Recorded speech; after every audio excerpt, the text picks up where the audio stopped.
ഘട്ടമുണ്ടാകും. അതെല്ലാം ഉണ്ടെങ്കിലും അടുത്ത മഴക്കാലത്തിന് മുൻപ് മുഴുവൻ ദുരന്തബാധിതർക്കും സ്വന്തം ഭൂമിയും വീടും നൽകി പുനരുദ്ധരിപ്പിക്കുന്നതിനുള്ള കർമ്മ പദ്ധതിയാണ് തയ്യാറാക്കിയിട്ടുള്ളത്. ഇപ്പോൾ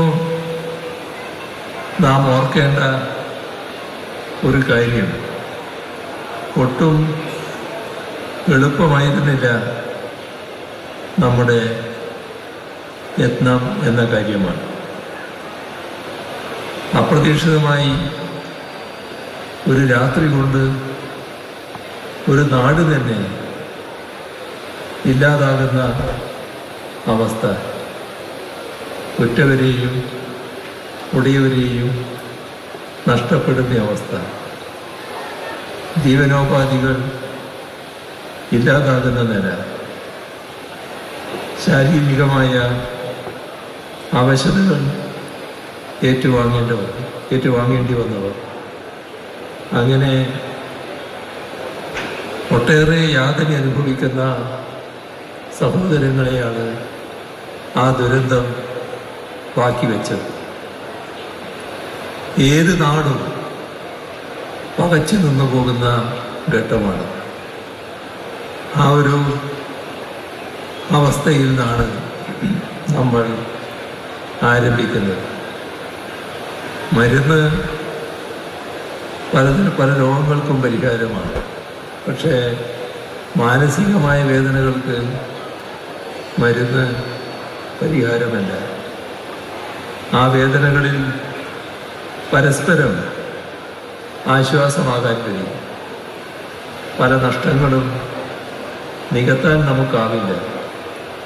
പക്ഷേ സാമീപ്യം കൊണ്ട് മനുഷ്യരെ ആ നഷ്ടത്തിൻ്റെ ആഘാതത്തിൽ നിന്നും പതിയെ പുറത്തു വരാൻ സഹായിക്കാൻ കഴിയും.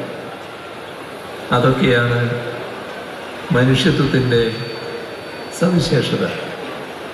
ആ സവിശേഷതയാണ് മുണ്ടക്കൈ ചുരുൾമല അതിജീവനത്തിൽ നമുക്ക് കാണാൻ കഴിഞ്ഞത്. സ്നേഹത്തിൻ്റെ, കാരുണ്യത്തിൻ്റെ, പാരസ്പര്യത്തിൻ്റെ കേരള മാതൃക ഒരിക്കൽ കൂടി ലോകം കണ്ടറിഞ്ഞു. അതായിരുന്നു ഈ അതിജീവനം. ഇവിടെ തടസ്സങ്ങൾ ഏറെയുണ്ടായി. വ്യാജ പ്രചരണങ്ങൾ മുതൽ കേന്ദ്ര സഹായ നിഷേധം വരെ ദുരന്തബാധിതരെ തെറ്റിദ്ധരിപ്പിക്കാനും ചിലർ ശ്രമിച്ചു.